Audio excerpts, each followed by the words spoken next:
Cari amici, buonasera. La piazza qui alla Fiera di Longarone è una coproduzione fra Antena 3 e la Fiera di Longarone, un work in progress che inizia ora e terminerà questa sera. Abbiamo il desiderio di far parlare tutti gli espositori, i curiosi, il pubblico che si sta ammassando qui per il nostro stand, i nostri europarlamentari, onorevoli senatori di tutto l'arco costituzionale. Ricordo che questa sera abbiamo qui Mara Bizzotto, europarlamentare del Parlamento. Buonasera onorevole Bizzotto. La senatrice Paola De Pin del gruppo misto alla Camera, al Senato della Repubblica. Buonasera, buonasera. Senatrice. Abbiamo il sindaco che apre il gioco della serata, Roberto Padrini. Sindaco, siamo a casa tua, grazie.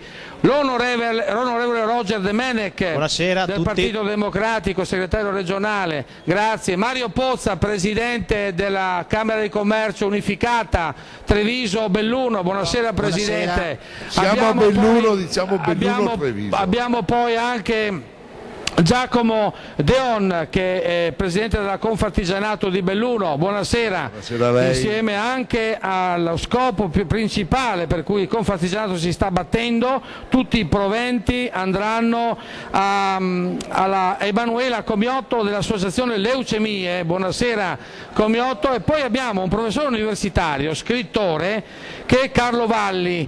È stato professore universitario di marketing a Padova, a Venezia, ha scritto un libro molto interessante, Un cuoco costava più di un cavallo, perché ha fatto la storia della cucina italiana. Dulcis in fundo, ma beati gli ultimi che saranno i primi, è Giorgio Balzan, presidente della Fiera di Longarone. Grazie Presidente. Buonasera a tutti. Grazie, ecco. Apre i lavori di questa importante piazza il sindaco di Longarone.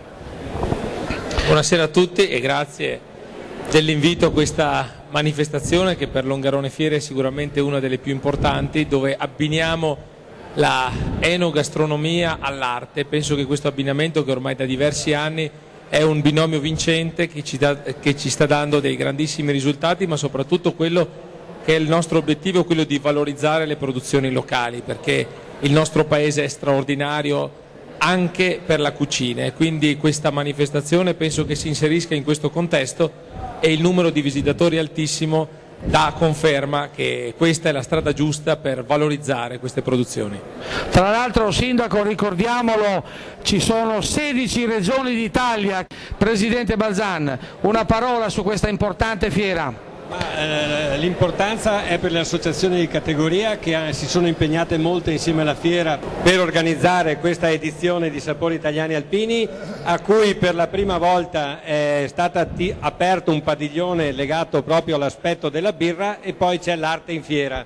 Noi vogliamo promuovere l'eccellenza del nostro territorio, il chilometro zero per tutti i prodotti, come anche la birra, perché sapete la birra è composta da acqua, più l'acqua è buona meglio è, e dai prodotti naturali che vengono fatti in agricoltura. Quindi ringrazio le associazioni di categoria e tutti gli espositori, perché senza di loro evidentemente la fiera non avrebbe senso.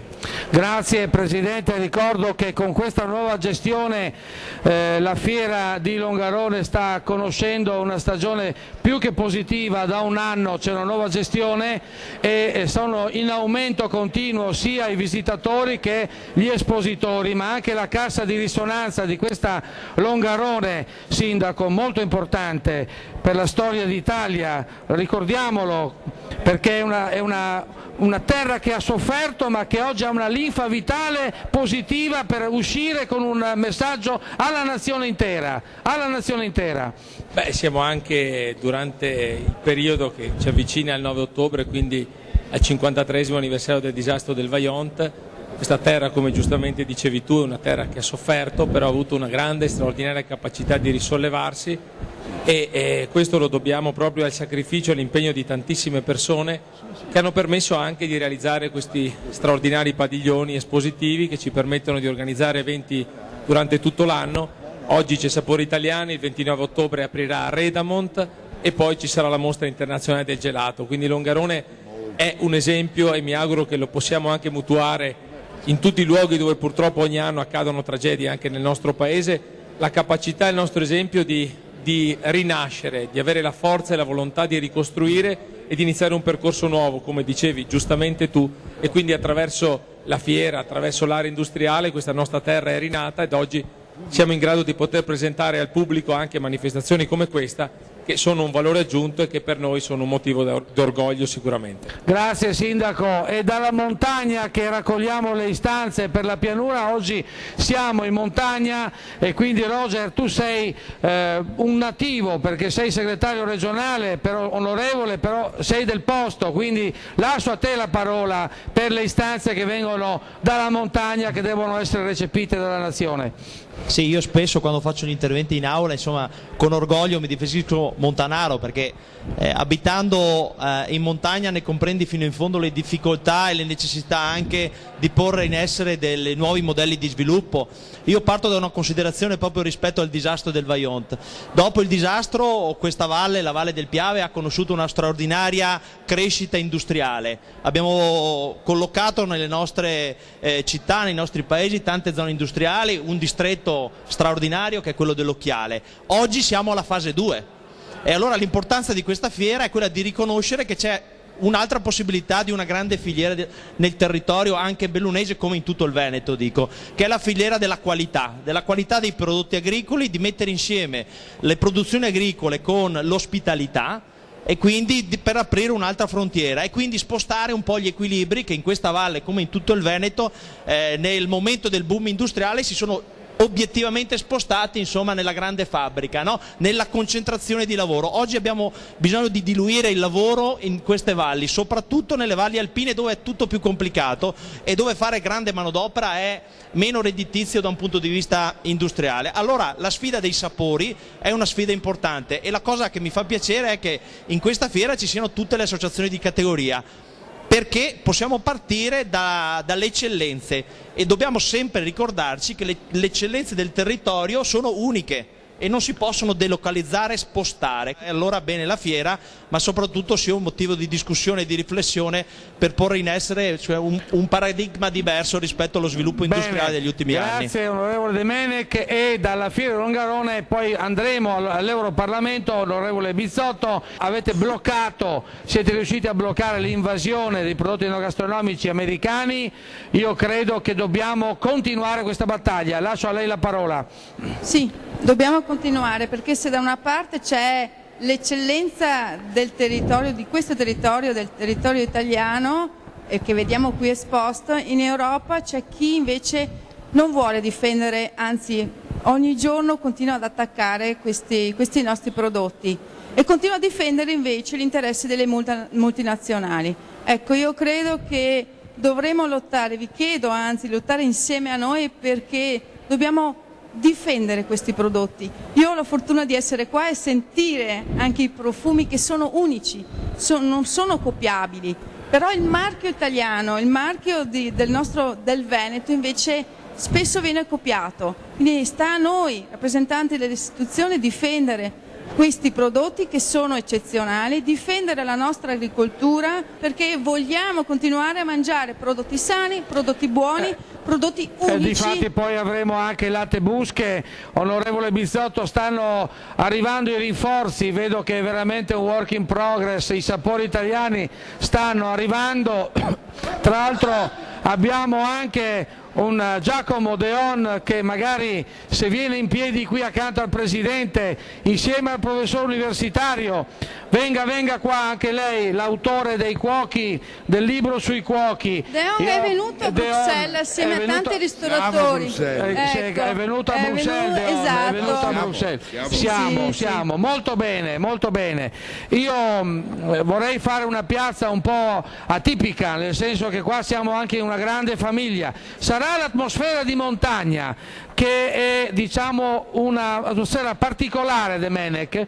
La montagna esprime fratellanza, unione, perché le valli si devono dare una mano una con l'altra, perché c'è più crisi, c'è più difficoltà. Sarà questa atmosfera particolare, professore? Però io mi sento bene oggi, perché lei ha scritto il libro sui cuochi, poi abbiamo Deon qua, che è un pasticcere, però sembra un cuoco, però è un pasticcere. No. Allora, lascio la parola a voi. E quelli che hanno portato due panificatori eccellenti del Veneto. Ecco, allora, prego professore, la pasticceria, prega. Ha un'arte particolare che è molto diversa da quella del cibo, no? Però vedete che anche il pasticcere indossa la toque con grande fierezza, la toque, quel cappello lì che i cuochi... Allora io la lascio vicino a lui che è pasticcere e non cuoco. Ecco, mi racconti un po' la storia della pasticceria, perché lui pensa che lei non sia preparato sulla pasticceria. No, volevo terminare sulla toque, che è questo cappello, no? Che contraddistingue un po' i cuochi in genere e anche i pasticceri. E questo è i cuochi e i pasticceri sono molto fieri del loro lavoro, sono un po' stravaganti, sono un po' curiosi, sono un po' individualisti. Infatti ha visto che è un po' birichino lui, ecco, è intervenuto 2 volte per interrompere gli onorevoli. Vede. Vuol dire che è proprio vera la sua lettura sui pasticceri. Attenzione, questo cappello è stato diciamo, voluto da Escoffier nel XVIII secolo, no? Ma come lo indossano, da come lo indossano, dicono che si riconosce il carattere del cuoco, diciamo, in generale. Allora, se lo porta di traverso vuol dire che è un stravagante, se lo porta all'indietro vuol dire che è un irascibile, se lo porta dritto vuol dire che vuole essere il capo. E io come sono? Dritto. È un capo. Lo metto dietro. Quindi, professor Valli, la pasticceria, l'arte della pasticceria italiana. L'arte della pasticceria italiana è notevole, come sempre il buon gusto italiano è all'avanguardia in tutto il mondo. Il nostro futuro per una cucina che, ahimè, sta attraversando grandi guai, e il futuro però è rappresentato proprio dai prodotti. Ecco, lei ha scritto un libro, Un cuoco costava più di un cavallo, che è edito qui dalla CR di Verona. Sì. Di cosa parla? Il cuoco costava più di un cavallo, lo dice anche il titolo, era il cuoco, è la storia dei cuochi. Facciamolo vedere questo libro. È un primo tentativo di una storia dei cuochi, perché siccome oggi i cuochi sono all'ordine del giorno, no? Noi apriamo la televisione e vediamo un cuoco, insomma, ogni giorno e ogni ora della giornata. Allora si voleva vedere un pochino cosa succedeva. Il risultato della ricerca, che parte dalla Grecia e parte da Roma, è in fondo che se il cibo è uno dei piaceri naturali più importanti per l'uomo, e questa è una costante che c'è sempre stata nei secoli, è anche vero che il cuoco è stato da sempre il protagonista, nel bene e nel male.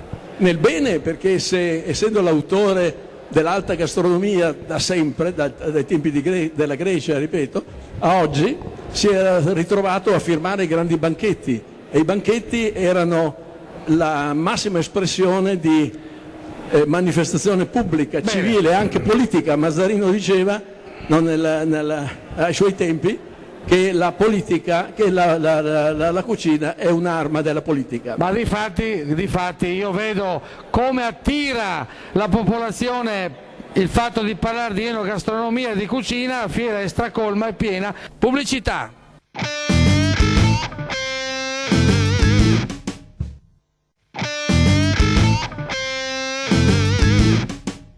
Giacomo Deon, lei è qui per lavorare a favore di un bene importante, e cioè a favore dell'associazione per la lotta contro le leucemie. Esatto. Ecco, dica. Allora, io devo dire che come associazione Confartigianato siamo a sapori italiani da quando è iniziata, ma prima c'eravamo con Expo Dolomiti. Quindi sono 20 anni che noi partecipiamo a questa fiera, e sempre i proventi che noi raccogliamo di quello che facciamo modestamente vanno comunque all'AIL, qui abbiamo una rappresentante del Ecco, il direttivo. Presidente Balzan, diamo la parola a Emanuela Comiotto. Allora, è una grande emozione per noi che come Associazione Italiana Leucemie di Belluno ringraziamo la Confartigianato che ci vede presenti da anni, consolidati, l'amicizia 19. diventa sempre più forte e c'è sempre più voglia di stare insieme e di aiutare questa provincia, di aiutare i nostri ammalati e attraverso grandi lavori, attraverso questa raccolta fondi che Giacomo aiutami, siamo a più di 120.000 euro in questi anni. Siamo oltre i 150 in Ecco. questi anni. Oltre i 150.000 euro. Siamo pensate. riusciti. Non c'è solo Longarone. No, certo. Assieme a loro noi facciamo iniziative a Feltre, ad sì. Auronzo, quindi Ricordo che Buona Giacomo amicizia. Deone è presidente anche della Confartigianato di Belluno e abbiamo Mario Pozza che è invece presidente della Camera di Commercio di Treviso Belluno insieme. Grazie, buongiorno a tutti, grazie per l'invito. Devo dire che è un segno di continuità. Confartigianato Treviso, quando io ero presidente, c'era sempre in ogni manifestazione un occhio di riguardo per le associazioni, AIL, Casa di Gelsi, proprio perché è nello spirito del piccolo imprenditore, dell'artigiano, vivere il territorio, ma vivere anche per dare una mano proprio a chi sta peggio di noi. E credo questo sia un valore molto, molto alto della nostra gente e dei nostri imprenditori, che si trova proprio in Veneto, che dobbiamo ricordarlo, è la prima regione per volontariato. Quindi il sangue non è acqua. Dove ci si muove all'interno del nostro territorio, le piccole imprese sanno dimostrare che c'è anche una certa sensibilità e questo credo sia dato merito. Ecco, prima che ci lasci Giacomo Deon, presidente della Confartigianato di Belluno, vuole intervenire. Vorrei intanto, qui abbiamo portato qualcosa di quello che in questi giorni stiamo facendo, abbiamo qui anche il presidente regionale dei panificatori, consigliere nazionale dei panificatori, che ogni anno viene a darci una mano, è di Padova ma ogni anno è qui a Belluno a darci una mano. Ecco, un applauso. Vorrei anche dire che con l'onorevole Bizzotto lavoriamo a livello europeo. Io faccio parte di un tavolo, di un food forum di UEAPME che parla solo ed esclusivamente di alimentari, come Confartigianato nazionale ovviamente. E devo dire che con i nostri parlamentari europei forse potremmo anche fare qualche battaglia più forte sulla tutela dei nostri prodotti, però devo dire che con lei siamo in una botte di ferro, posso dirlo, onorevole? Bene, risponde onorevole Bizzotto. No, io ci sono quando c'è da difendere il territorio, ci sono, e quando c'è da difendere il nostro agroalimentare ancora di più. Sia perché so la fatica che fanno gli allevatori, gli agricoltori, so la fatica che fanno i panificatori, gli ristoratori per preparare tutto quello che poi noi mangiamo. Allora, se facciamo squadra assieme, a partire dai consumatori, perché i consumatori che devono comprare prodotti del territorio, comprare e guardare le etichette. Sulle etichette la senatrice De Pin ha pronto un progetto di legge. Buonasera a tutti, è un piacere essere a Longarone, sta a dimostrare che deve partire da qua, da questo cuore pulsante, la difesa del nostro territorio, del nostro Made in Italy e di conseguenza di tutti i prodotti. Tutti i nostri problemi nascono da Bruxelles, c'è poco da fare. Chi non dice così non dice la verità, perché tutte le normative, da quello del latte, da quello del formaggio, da quella dell'etichettatura, parte da Bruxelles. Se andate a vedere addirittura le norme sulle mele, basta questi soprusi. Noi difendiamo il nostro Made in Italy e non per caso è invidiato dal mondo. Grazie senatrice.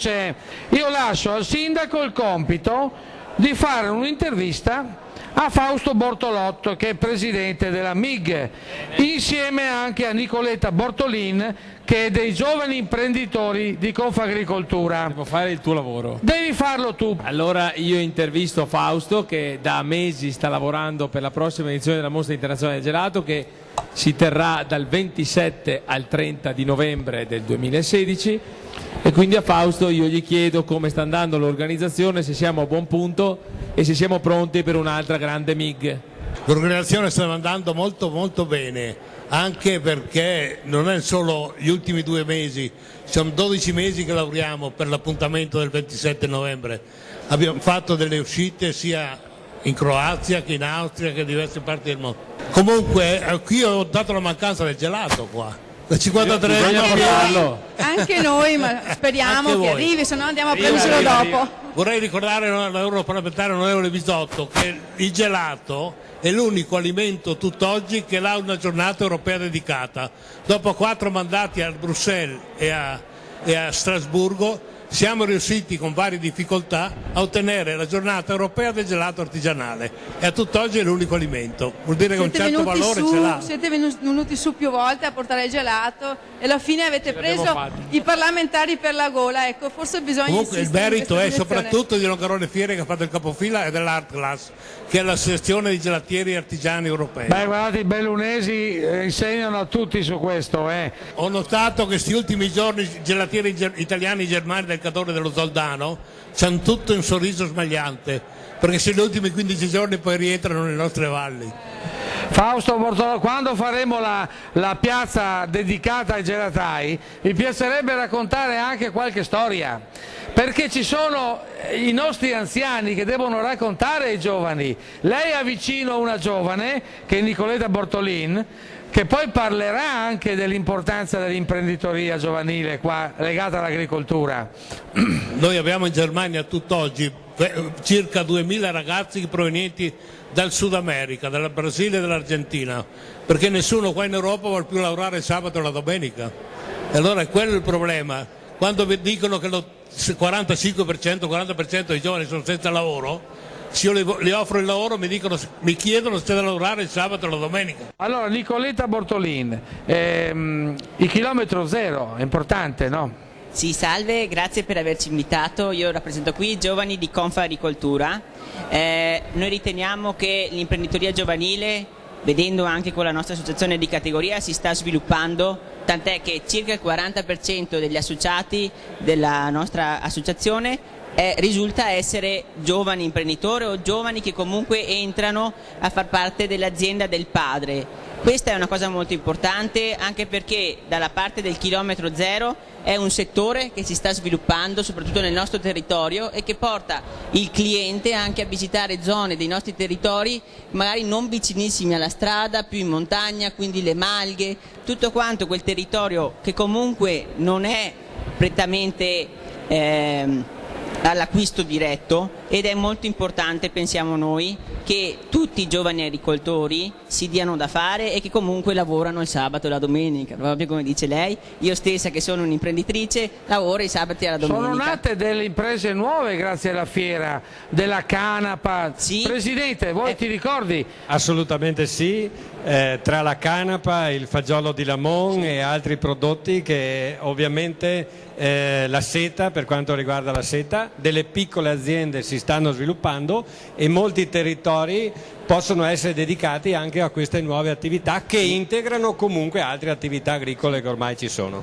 E quindi siamo fieri di dire che grazie alla fiera voi giovani anche qua del Bellunese sono nati nuovi imprenditori. Posso dire che è vero, e posso dire che anche la presenza di Confagricoltura in questa fiera di sapori italiani sta cominciando a prendere piedi. Infatti i nostri associati ci chiedono proprio di poter partecipare. Noi veniamo adesso con 5 o 6 associati presenti tutti i 3 giorni, più altri associati che portano proprio i loro prodotti e cercano appunto sta arrivando anche il Prosecco, qua arriva ogni ben di Dio e quindi si aggrega. Posso fare un brevissimo intervento per dire che Bocuse, che è un cuoco francese fra i più importanti contemporaneo, ha dichiarato: il giorno che gli italiani si accorgeranno della qualità dei loro prodotti agricoli, in quel giorno la cucina italiana sarà la principale cucina del mondo. Lo ha detto un francese.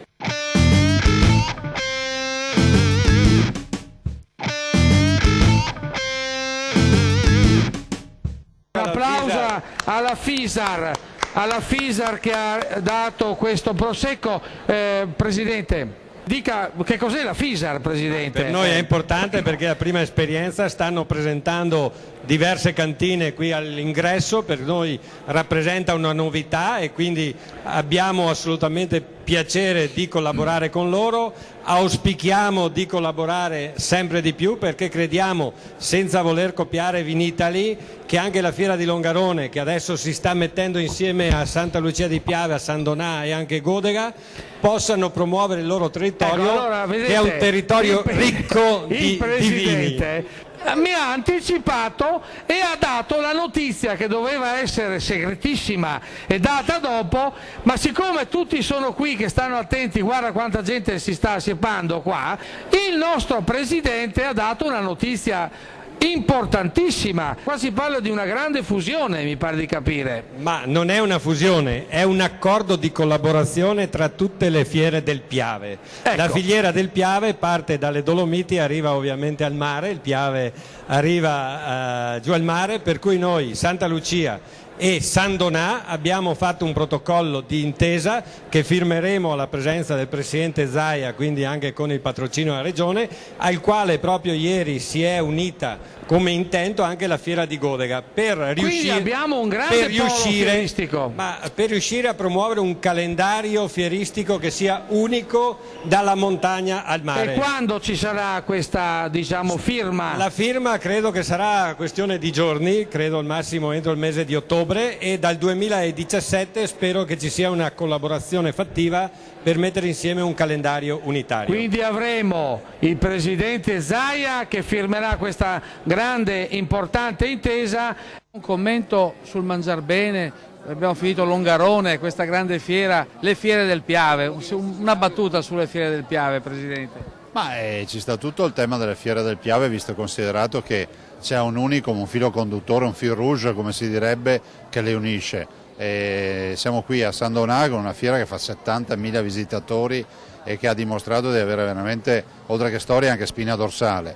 Quindi i miei complimenti agli organizzatori e penso in particolar modo ai volontari e a Confcommercio, all'Ascom che ha organizzato, che si è data da fare. Dall'altro dico anche che poi Renzi fa quello che vuole, cioè noi non ci preoccupiamo delle sue visite, ci preoccupiamo del fatto che il Veneto deve avere l'autonomia, e se un Presidente del Consiglio viene in Veneto noi ci auguriamo che venga in Veneto a parlare di autonomia, non di altre robe che non c'entrano nulla. Siamo col vicepresidente Forcolin perché ci saranno grossi progetti, vicepresidente, anche nella zona sua di Musile, AgriVillage ad esempio, che tenterà di portare prodotti enogastronomici a chilometro zero. Beh, è un'iniziativa che era partita quando ero sindaco e quindi c'era questa opportunità di farlo allora nel comune di Meolo, quindi vicino a Musile. Oggi credo che il sindaco Silvia Susanna stia portando avanti questa interessante opportunità, perché è un'opportunità che sposa diversi fattori. Uno, non occupazione del suolo, in quanto si tratta di un allevamento avicolo dismesso, quindi in linea con quello che il Presidente Zaia vuole, cioè prima recuperare i siti dismessi. Due, produzione e vendita a chilometro zero, quindi tutte aziende venete e quindi aziende che presentano prodotti enogastronomici d'eccellenza che di solito esportiamo in tutto il mondo con grandi risultati. Terzo, economia, che vuol dire anche in questo momento occupazione, e quindi con un'opportunità di creare 700-800 posti di lavoro credo che un sindaco, un territorio non può perdere assolutamente queste opportunità, per cui sta lavorando l'amministrazione comunale, ma non è una questione di Musile, è una questione del Triveneto. Allora, onorevole Domenech, quali sono le istanze che dobbiamo portare avanti per il nostro territorio a livello nazionale?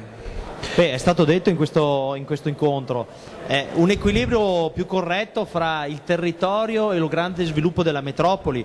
Proprio giovedì scorso alla Camera dei Deputati abbiamo approvato un provvedimento estremamente importante per tutte le aree interne della nostra regione e in particolare per la provincia di Belluno, che è la legge sui piccoli comuni, che non è una questione numerica rispetto a quanti abitanti hanno i comuni, è una questione però di un'attenzione vera rispetto alle aree più interne del paese. E come si fa? Mettendo la filiera dei prodotti in condizioni di lavorare. Qui c'è un giovane agricoltore e credo che questo sia importante, la presenza anche in questa provincia di nuove imprese agricole che curano il territorio e che collegano in maniera forte il prodotto con il territorio, e quindi la necessità, per assaporare i gusti della provincia di Belluno e di tutte le province venete, di visitare le province venete, di visitare le province e non solo le grandi città. Noi abbiamo bisogno da una parte di proteggerci dai mercati esteri e dall'entrata di prodotti che non sono originali, no? dall'altra abbiamo bisogno di usare i mercati esteri per esportare la grande qualità che ha l'Italia. Su questo sicuramente Mara Bizzotto deve dire qualcosa, ma anche la senatrice De Pin, perché sulla contraffazione va sicuramente approfondito il tema. Onorevole Bizzotto. No. Sì, dopo. Io ho già bevuto, allora, il sindaco, no, fermi tutti. Perché comanda il sindaco qua, siamo a casa sua. Allora, e il sindaco ha detto, ma perché non assaggiamo il prosecco offerto dalla Fisar? Allora diamo la parola a Donadini Roberto, prima del brindisi, perché è lui che lo ha offerto. Innanzitutto grazie per l'invito che l'Ente Fiera ha fatto alla nostra associazione, che siamo fieri di partecipare. È un brindisi con un prosecco superiore di OCG, che tanto fa parlare di noi a livello nazionale e soprattutto internazionale. Quello che ha fatto Fisar e che ci tiene in modo particolare è quello di aver portato, oltre al prosecco che già cammina da solo, altre piccole realtà, le realtà del territorio, i vini autoctoni. Abbiamo puntato ad aziende che presentano l'incrocio Manzoni, abbiamo puntato ad aziende che presentano il refrontolo passito piuttosto che il verdiso. Questo è il nostro territorio, noi abbiamo piacere, vogliamo far parlare di noi con i prodotti del territorio. E in più un'altra cosa che la mia associazione, la nostra associazione ci tiene molto è l'insegnare a bere, il bere consapevole. I nostri giovani sono quelli, sono il nostro futuro e sta a noi creare, ma soprattutto indirizzare a come bere, al bere sano e consapevole. Allora promuova lei questo brindisi. Allora un bel brindisi ed evviva a questa fiera, a questa giornata, a quello che ho sentito dire prima dal Presidente, l'unione delle fiere, che porta sicuramente a una forza maggiore e a un'immagine migliore nel territorio. Quindi evviva e buona fiera a tutti. Un applauso all'Unione delle Fiere. Stiamo brindando per l'Unione delle Fiere del Veneto. È molto importante questo concetto voluto dal Presidente Zaia. Stiamo tornando un po' al discorso sulla contraffazione. Stavamo parlando della contraffazione. Sì.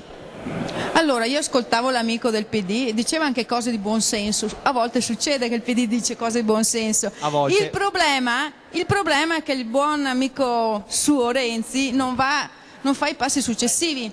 Ecco, il Premier Renzi non fa i passi successivi perché non lo vedo battagliare a livello europeo per difendere i nostri prodotti, non lo vedo battagliare per mettere quella flessibilità che consentirebbe di applicare meno tasse e quindi di vivere i nostri imprenditori in maniera migliore. Ecco, quindi non si tratta di difendere un partito o chissà cosa, ma di difendere un territorio. E quando c'è da difendere il territorio, tutti a Roma e a Bruxelles dobbiamo remare nella stessa direzione e purtroppo questo non sta succedendo. Certo, una piccola replica e dopo Paola De Pin. Una replica velocissima, anche molto concreta, nel senso che io credo che da una parte ci sono le enunciazioni di principio, dall'altra ci sono i provvedimenti. Mai come ora, insomma, le associazioni di categoria l'hanno ammesso, questo governo ha fatto una serie di azioni sulla riduzione delle tasse, perché io ricordo che abbiamo abolito l'IMU agricola partendo dall'IMU agricola delle zone di montagna e l'abbiamo abolita per prima. Prima c'era, oggi non c'è più. È chiaro che il tutto subito non è possibile, questa è la verità. Bene. Però è anche chiaro che stiamo andando verso una direzione di maggiore attenzione, tanto è vero ecco, no, la senatrice De Pin deve parlare del pericolo della contraffazione sulla carne, senatrice. Cosa ha scoperto lei? La contraffazione si chiama Italia Sounding. Allora, io sono in Parlamento dal 2013, il nostro governo parla di questo problema da quando sono là, io non vedo nessun miglioramento. Recentemente un gruppo, un'associazione di categoria mi chiama e mi dice: abbiamo un problema gravissimo, i nostri insaccati non c'è l'etichettatura per i nostri prodotti lavorati.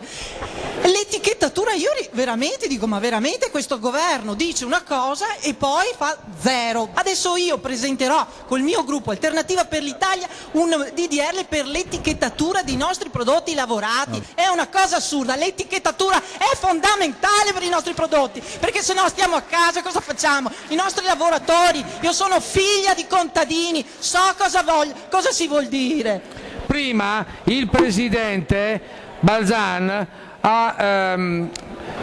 mi ha sussurrato un concetto.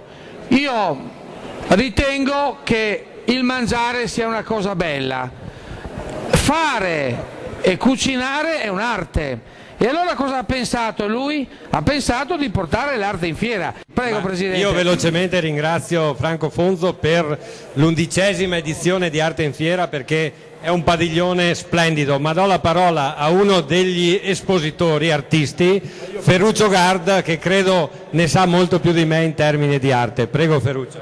Grazie, brevemente. Io sono un grande estimatore dell'arte in fiera qui a Longarone, anche se confesso che anni e anni fa c'era qualcuno che era un po' scettico, diceva ma Longarone è fuori mano qua e là a portare una mostra d'arte.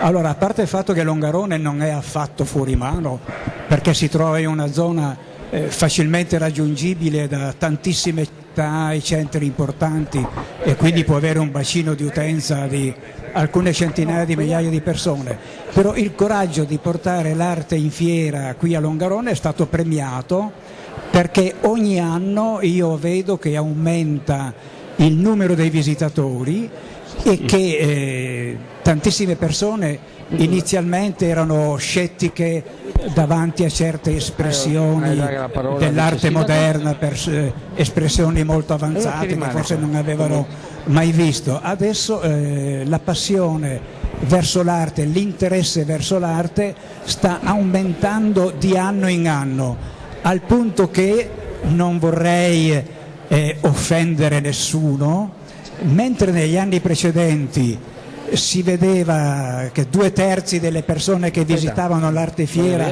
erano persone col sacchettino in mano, che quindi erano state a comprare i salumi, i formaggi tutti squisiti, adesso avviene viceversa. La maggior parte passa prima a vedere i quadri e le sculture e poi dice ma di già che siamo qua andiamo a bere anche un prosecchino, andiamo anche a mangiare un gelato. Un abbinamento bellissimo. Quindi si fanno prima gli occhi con l'arte e poi si fanno il palato con... Grazie Ferruccio, ricordiamo anche questo grande giornalista Ferruccio Gard, un applauso a Ferruccio, giornalista della RAI.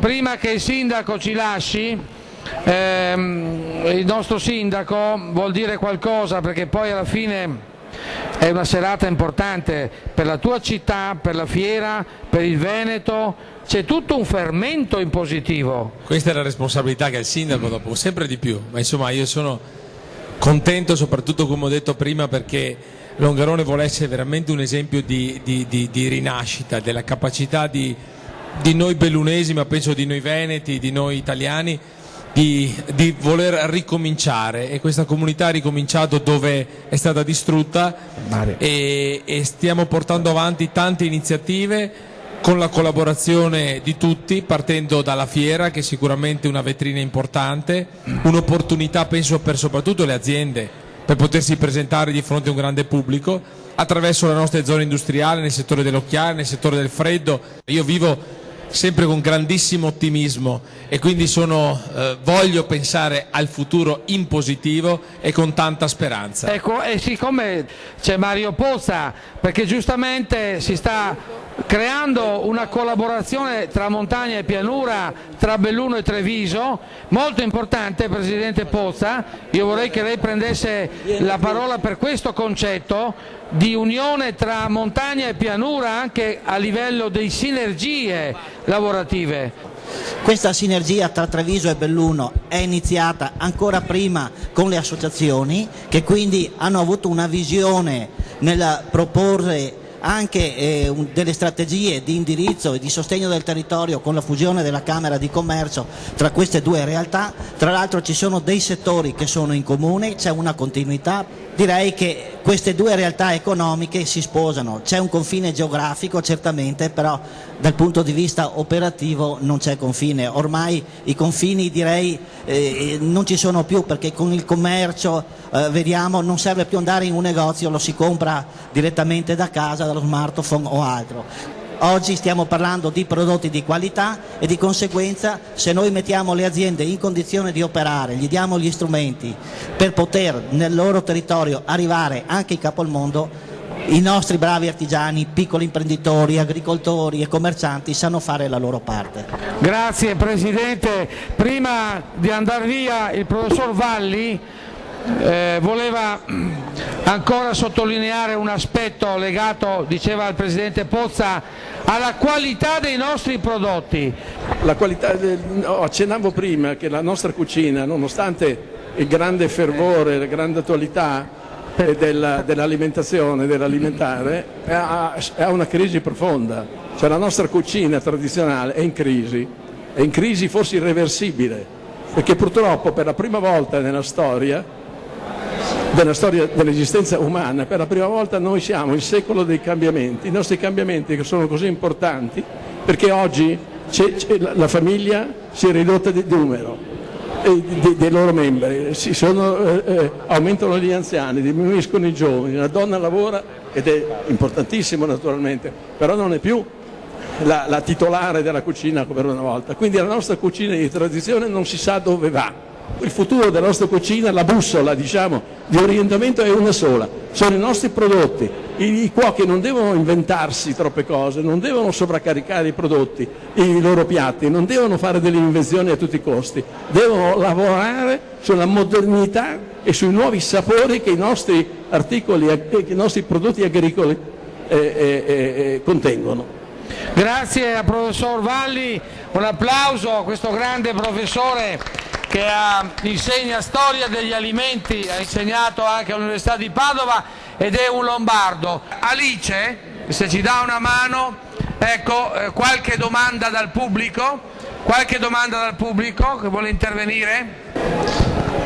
Niente, io volevo parlare del problema della montagna rispetto alla città. Il cittadino ha il suo carico fiscale, il suo reddito, i suoi servizi, l'abitante della montagna ha lo stesso carico fiscale, è a una distanza dal centro dei servizi della città e quindi non gode dello stesso trattamento rispetto.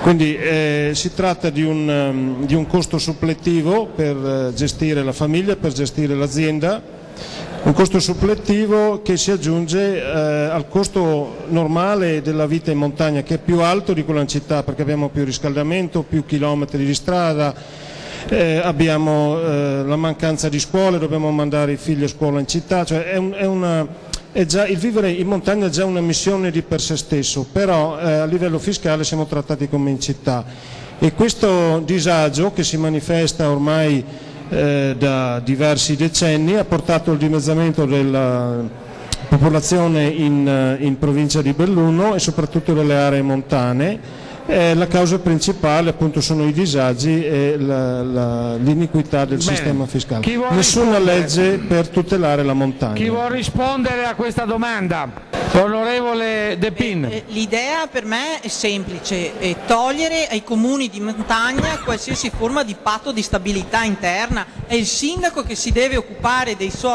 suo territorio e deve avere un bilancio flessibile e disponibile per i suoi cittadini. Questa è la mia idea. Onorevole Bizzotto. Se pensiamo che in Italia ci sono solo 2 province totalmente montane, se pensiamo a Belluno che ha il problema in più di avere una regione a confine a statuto speciale e che all'interno della provincia di Belluno ci sono aree particolarmente problematiche perché sono scollegate un po' dalle vie principali, è ovvio che bisogna pensare a qualcosa di particolare per queste zone, anche perché in maniera egoistica anche chi sta in pianura deve sapere, deve capire che se si spopola la montagna poi i guai sono in pianura, quindi sicuramente bisogna trovare il modo anche a livello fiscale di aiutare questi imprenditori che hanno il coraggio, la voglia di investire, di rimanere in montagna.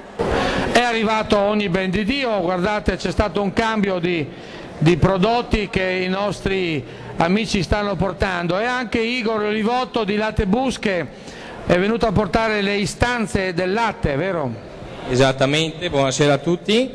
Siamo qui anche quest'anno per promuovere il territorio, cercare di arrivare a tutti i consumatori e soprattutto sensibilizzare quello che è il nostro impegno sul territorio e cercare di dare maggior vista a tutte le aziende agricole che ci aiutano a fare i prodotti d'eccellenza che facciamo ogni giorno, andando a raccogliere su tutta la provincia di Belluno il latte, e in questa occasione con tutta questa gente speriamo di potervi accontentare. Noi veniamo da questa realtà e siamo fieri di questa nostra realtà, che non sempre i romani capiscono, perché magari ognuno di noi deve essere fiero da dove arriva. Il legame fra la vita e il territorio parte proprio dall'amore che uno ha del proprio territorio.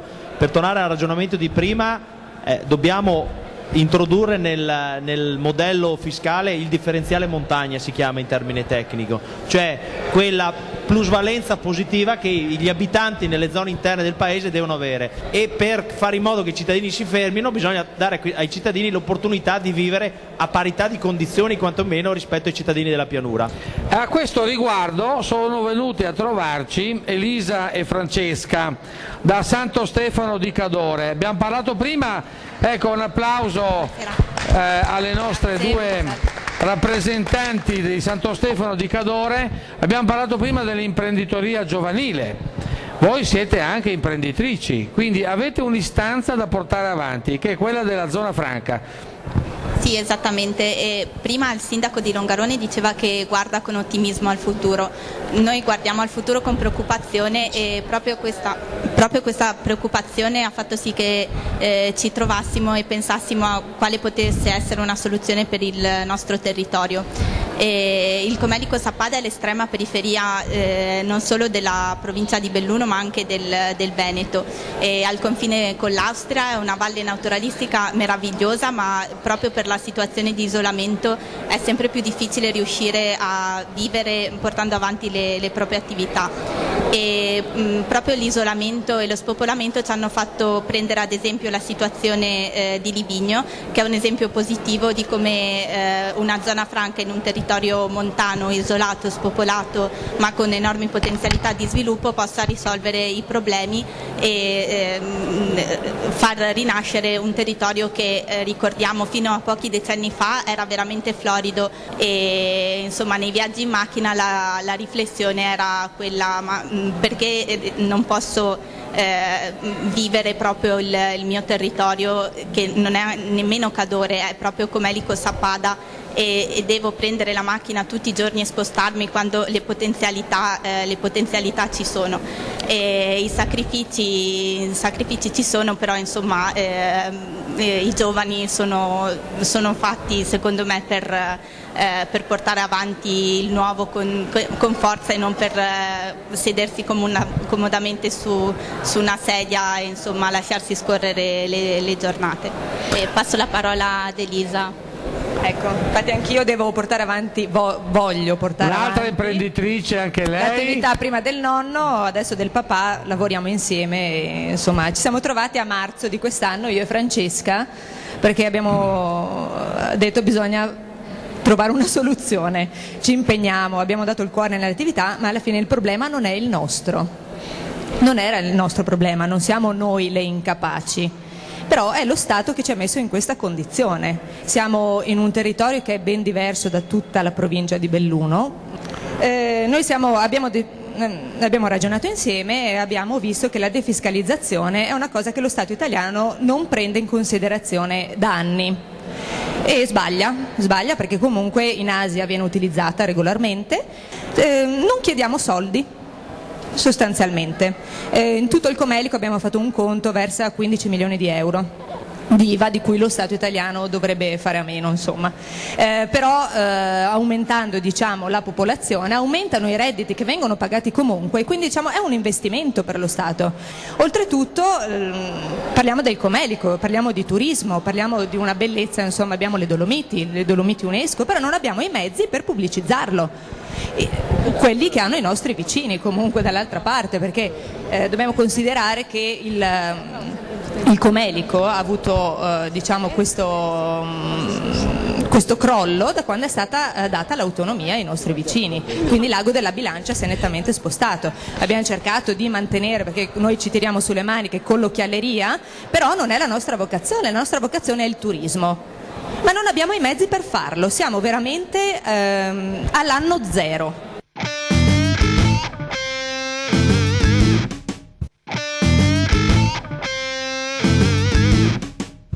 Allora, Elisa ha introdotto dei temi molto importanti, abbiamo qua due donne che ovviamente rappresentano, e anche l'onorevole De Menec. La risposta deve essere data, ecco, onorevole Bizzotto. Innanzitutto due belle storie, perché vedere due giovani donne imprenditrici, già è difficile farlo con due, ecco, questo non lo sapevo, quindi con una famiglia che hanno deciso di investire in una nuova attività, un'attività di famiglia, complimenti. Vi ringrazio veramente di cuore, perché finalmente ci sono cittadini che hanno capito che non bisogna solo delegare e protestare, ma si devono fare proposte, metterci la faccia e lottare perché giustamente se ami il tuo paese e hai deciso di rimanere, devi anche lottare perché sia possibile rimanere. Grazie onorevole Bizzotto, ecco un applauso. Senatrice De Pin, poi onorevole De Menec. Le due giovani imprenditrici, io tra l'altro saluto e conosco bene, ho parenti e amici a Santo Stefano di Cadore, conosco benissimo Sappada e tutto il Comelico, terra stupenda. Effettivamente le soluzioni sono quelle che hanno dato loro, implementare il turismo, quello che è il turismo. Insomma, se pensiamo che la nostra, il Veneto è la seconda regione d'Italia come presenza turistica. Cioè, turismo, però i nostri vicini hanno dei professionisti che fanno turismo, perché qua parlano tutti di turismo, però in realtà nessuno lo sa fare, ci vogliono dei professionisti. I professionisti vengono pagati mensilmente, annualmente e per decenni per fare ha chiesto la parola l'onorevole De Menec, che dopo anche Mario Pozza che vuole intervenire. Sì, io invece ho la fortuna di conoscere molto bene il Comelico e ultimamente anche di conoscere chi sta portando avanti questa battaglia, e quindi garantisco per la determinazione e la grinta che ci mettono. È chiaro che questo è un provvedimento strutturale, ma qual è il problema vero? Come far capire alla legislazione nazionale la differenza? Perché subito, quando è nata la proposta della zona franca del Comelico, è allora tutta la provincia, è allora tutto il Veneto, è allora. Il problema è far capire che ci sono pezzi del territorio bellunese e veneto che sono diversi, e sappiamo tutti che le politiche della montagna le ha fatte solo Trento e Bolzano in questa fase qua, che però dall'altra parte hanno fatto di fatto una concorrenza sleale nei confronti del territorio bellunese. Questa è la verità. Noi dobbiamo convertire un pezzo dell'economia bellunese e dobbiamo convertirla sull'unico grande valore, che è il turismo, che è le bellezze, che sono le Dolomiti. Questa è la verità. Per fare questo c'è un costo. C'è un costo, perché noi abbiamo bisogno in quelle valli di impianti di risalita, di alberghi nuovi, insomma abbiamo bisogno di tante cose. Mario Pozza, e poi anche vedo che vuol parlare Francesca. No, sì. Solo giusto un appunto a quello che ha appena detto l'onorevole De Menec, che parla di concorrenza sleale da parte dell'Alto Adige e del Trentino. Non è concorrenza sleale, è una vera e propria discriminazione da parte dello Stato, quindi non è concorrenza sleale. Nel momento in cui lo Stato ha messo dei territori contigui nella situazione di avere condizioni diverse, è ovvio che i territori contigui non possono avere gli stessi risultati. Sì, è non grave. è concorrenza sleale, Ci vuole loro una fanno bene il loro lavoro. Onorevole Renzi, gli italiani sono o italiani di Serie A tutti, o se no c'è qualcuno di Serie A, di Serie B, non è giusto? Non è giusto, ma la cosa più grave, purtroppo non ti do una bella notizia, ma probabilmente lo sai già, la riforma costituzionale toglie soldi e competenze alle regioni normali e invece conferma in maniera definitiva, praticamente resteranno sempre con nuovi poteri le regioni a statuto speciale. Noi con questa riforma, e purtroppo sai che è così, rimangono le regioni a statuto speciale, quindi significa per la nostra regione solo altri problemi. Sentiamo Mario Pozza, che è il presidente delle Camere di Commercio unificate tra Treviso e Belluno. Ma io ho incontrato il sindaco di Sappada prima dell'estate, a Sappada, quindi nel Comelico, giusto? E proprio per parlare dei disagi e dello spopolamento, però il problema sta nel fatto che effettivamente è una lotta ad armi impari più che concorrenza sleale, e soprattutto non c'è una regia nel turismo, perché i confini maledetti limitano gli interventi e superare il campanellismo. Questo è il dramma di questo paese. Poi ci sono ovviamente le regioni a statuto speciale che sono ormai superate perché sono nate dopo la guerra per la loro storia, però adesso credo che bisognerebbe prendere per mano anche per questo, però purtroppo non c'è stata la forza, non c'è la forza politica per cambiare tutto questo. Come Camera di Commercio ho dato la massima disponibilità di collaborazione e quindi di sostenere anche con le pratiche, con gli uffici tecnici della Camera di Commercio, che anziché spostarsi si possono fare in loco, e a breve ritornerò per mettere proprio a frutto questo ragionamento che si è fatto inizio estate, perché effettivamente è un disagio spostarsi da una parte all'altra della provincia, non è come muoversi in pianura. Bene, ci saluta Latte Grazie Busche, a voi, un applauso alla buona nostra giornata. produzione locale, e Giorgio Bosa porterà adesso un altro ospite che è Marco Casagrande. Casagrande. Posso dire una cosa? Certo, Presidente. Io faccio una proposta. Marco Casagrande saluta. Io non entro nel merito delle diatribe politiche perché non è il mio ruolo in questa fase, però come fiera ho avuto là un'idea. È chiaro che ognuno rimane sulle sue posizioni ed è chiaro che anche i soldi sono sempre gli stessi, se li tiri da una parte o li tiri dall'altra non è che ci sia la moltiplicazione dei pani e dei pesci. Secondo me è indispensabile che tutte le forze politiche del Veneto trovino una mediazione, una proposta e ovviamente condividano un percorso per la montagna e non solo per la montagna. Primo. Secondo, è indispensabile che a livello nazionale si facciano delle regole in base alle vere difficoltà strutturali dei territori, perché è oggettivo che la Sardegna ha dei problemi di trasporto, come è oggettivo che Sappada ha dei problemi o Venezia ha dei problemi nella raccolta dei rifiuti, con delle graduatorie, dei punteggi dove se uno ha tutti i disagi strutturali, non strutturali, di quelle che sono le aziende nel suo territorio, della popolazione che si riduce eccetera, avrà un punteggio X, fatto 100 dico 98, e gli altri a caduta avrà. Allora si arriva a una perequazione seria, altrimenti secondo me sono tutte chiacchiere, perché ci sono 20 anni di governi di destra o di sinistra o di centro e tutto sommato non è che abbiamo spostato molto. Quindi lancio questa proposta, come ha fatto la fiera nel suo piccolo, si sta mettendo insieme alle altre fiere piccole per cercare di sopravvivere e di portare avanti l'iniziativa. Verrà una grande fiera,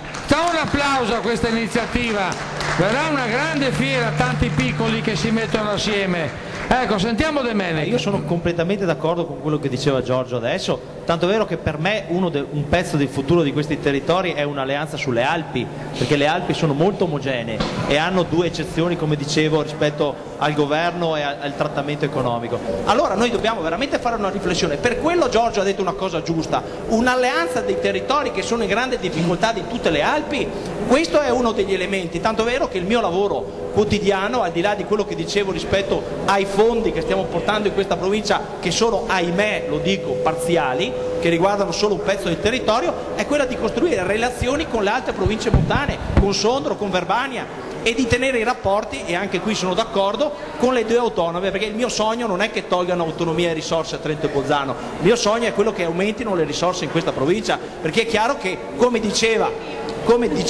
il Giorgio, noi abbiamo bisogno di più risorse per fare politiche per evitare lo spopolamento, questa è la verità. Renzi è molto attento a queste dinamiche, ve lo garantisco, tanto è vero che uno degli obiettivi principali a cui ha spinto in questi anni e che abbiamo portato a casa con l'aiuto di tutti tutto il territorio sono i mondiali di Cortina, che sono i mondiali di Cortina perché li facciamo a Cortina, ma che è un'occasione di sviluppo per la provincia di Belluno e io dico per l'intero Veneto straordinaria, perché su quel treno, almeno il lavoro che io sto facendo oggi in Parlamento, ci dobbiamo agganciare una serie di provvedimenti nelle infrastrutture, di soldi che devono venire per sistemare la ferrovia, la banda larga e le strade, e io spero anche che ci possa essere quel focus di attenzione che possa portare ne abbiamo a questi provvedimenti. Ne abbiamo, onorevole, ne abbiamo da raccontare. Io darei la parola a Marco Casagrande, presidente dei giovani della Coldiretti di Belluno. Buonasera a tutti. Come già detto, sono Marco Casagrande, ho un'azienda agricola qui in provincia di Belluno, nella bassa provincia, Lentiai, a circa 600 metri.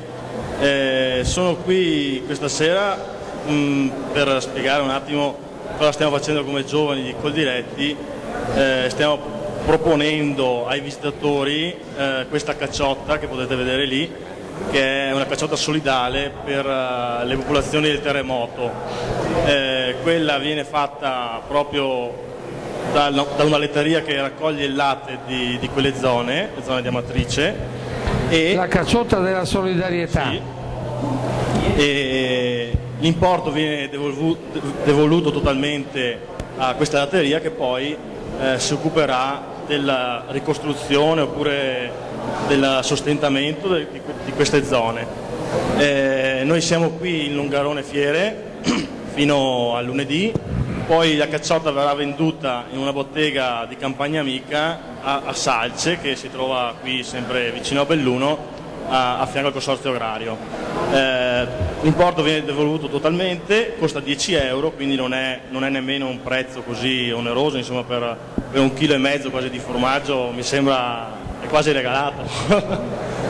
È un'iniziativa di giovani imprese Coldiretti, Belluno e nazionale, quindi in tutta Italia viene venduta la stessa cacciotta, lo stesso prezzo, e serve proprio per aiutare queste zone. Grazie. Io merita un applauso, questi giovani sono molto bravi, questi giovani hanno voglia di fare, Presidente, hanno voglia di fare i giovani bellunesi.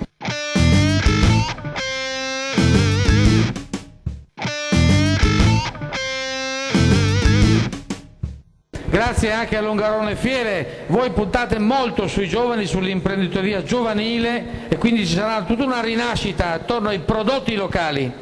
Ritorniamo sui nostri prodotti locali, dopo le baruffe, le diatribe legittime fra politici.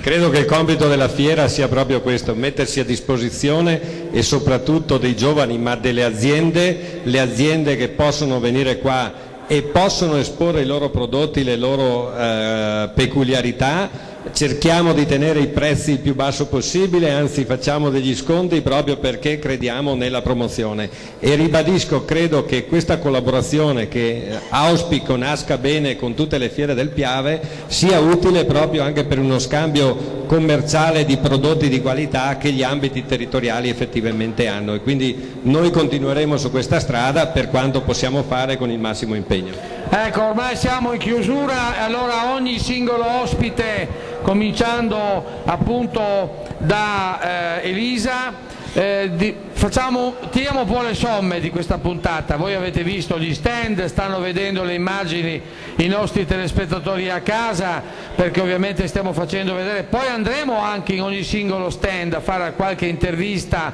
per far vedere l'eccellenza dell'Italia, l'eccellenza di questi sapori italiani e alpini, la bravura anche dell'enogastronomia, dei cuochi. Insomma, facciamo vedere il bello dell'Italia, perché noi dobbiamo essere consapevoli, è il buono, che abbiamo un grande valore, che non siamo secondi a nessuno. Noi ne siamo molto consapevoli.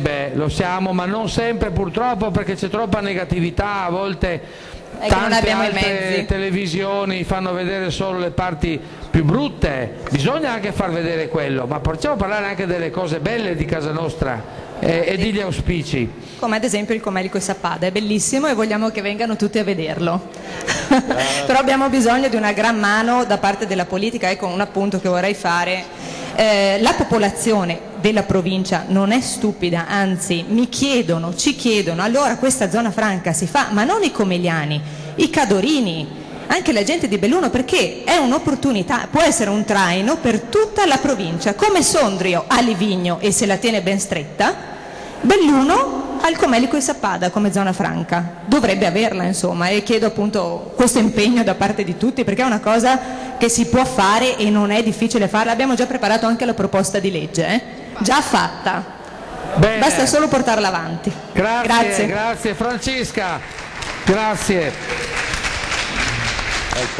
E appunto sempre per rimanere nell'ottica dell'ottimismo, io non vedo e non ho mai visto i vicini altoatesini come dei concorrenti sleali, ma li vedo veramente come un esempio da seguire, li guardo con estrema invidia anche proprio per i rappresentanti politici che hanno, che sono in grado di tutelare i loro interessi, e perché non si parla ed è improponibile togliere a loro l'autonomia, ma perché non lo permetterebbero mai? Hanno veramente una forza e una coesione pur nelle loro specificità che è invidiabile, e il mio auspicio è veramente che si possa arrivare a questo e che i nostri rappresentanti veramente facciano anche un atto di modestia, insomma, e si rendano conto che tante volte il problema sono proprio loro, non è lo Stato, non è l'Europa, ma è il loro approccio al lavoro che è sbagliato. Grazie a Francesca, applauditissimi questi interventi.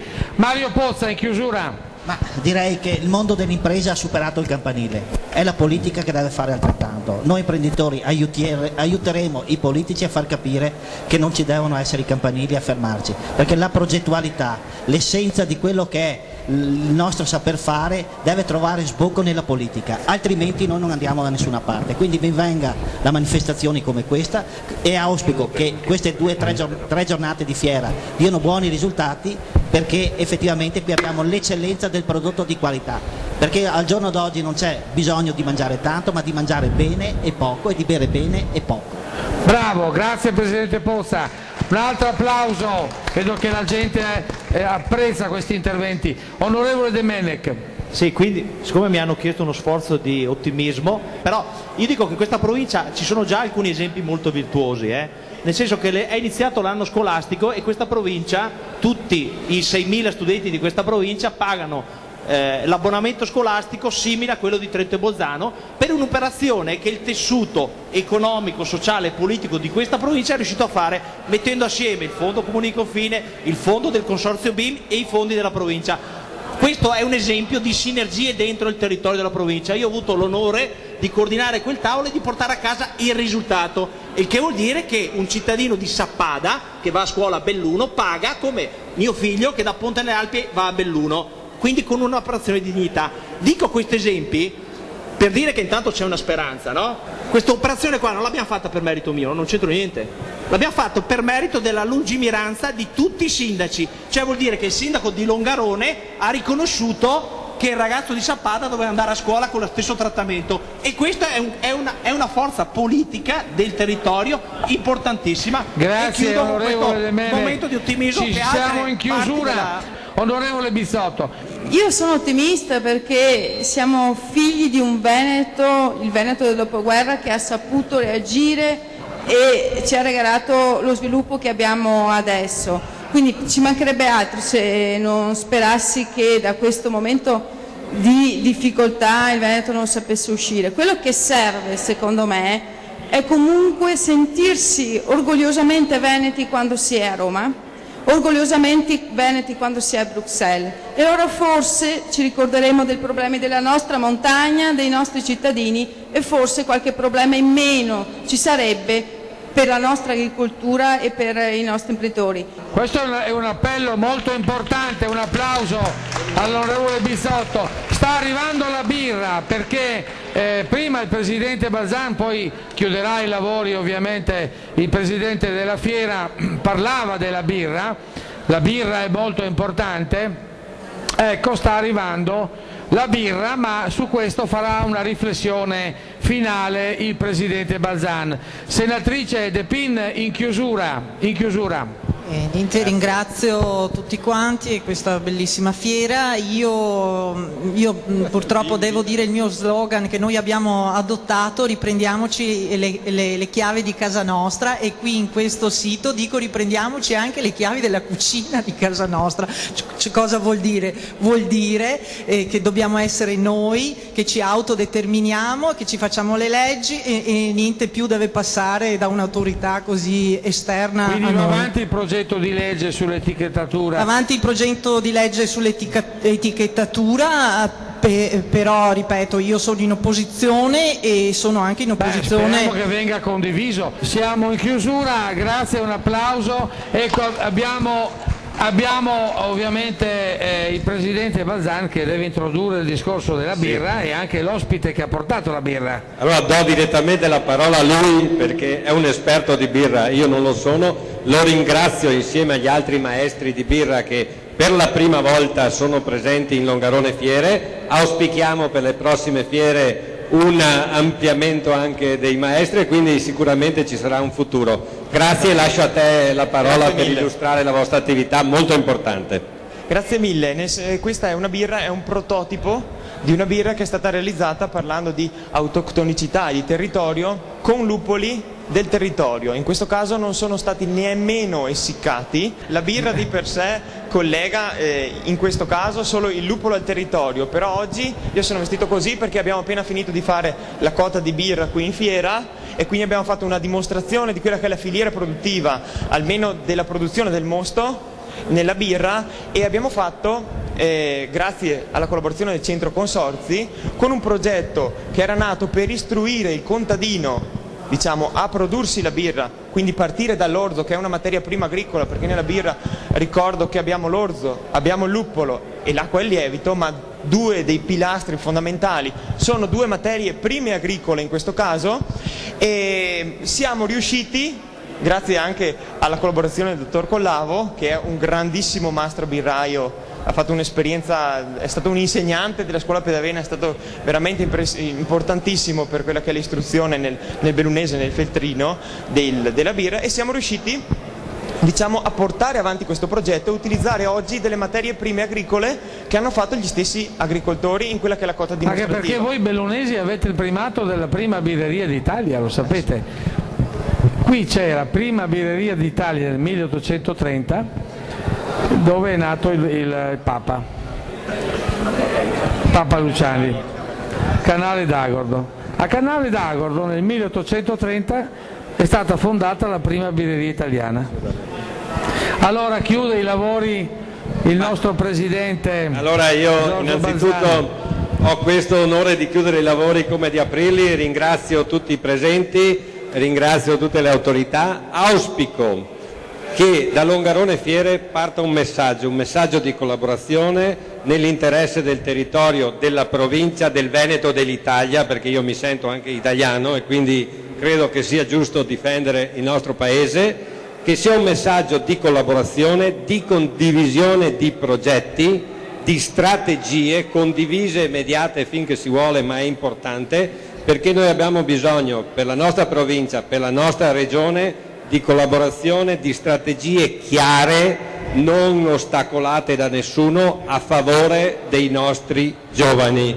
Io chiudo così ringraziando di cuore Luigi Gandi, penso che oggi sia stata una giornata un po' strana, un po' particolare per una fiera, ma che la fiera di Longarone abbia lanciato un messaggio un po' diverso, una discussione in mezzo alla gente che non si fanno più. C'è Arredamont ecco, anche. Chiudo ricordando che sarete tutti invitati ad Arredamont dal 30 di ottobre al 6 o 7 di novembre, per cui vi aspettiamo tutti, che è una fiera straordinaria, e poi ci sarà la mostra internazionale del gelato. Grazie mille, grazie Luigi. Grazie Presidente, grazie. E il 30 di ottobre ci sarà di nuovo la piazza ad Arredamont. Buonanotte, alla prossima puntata, arrivederci.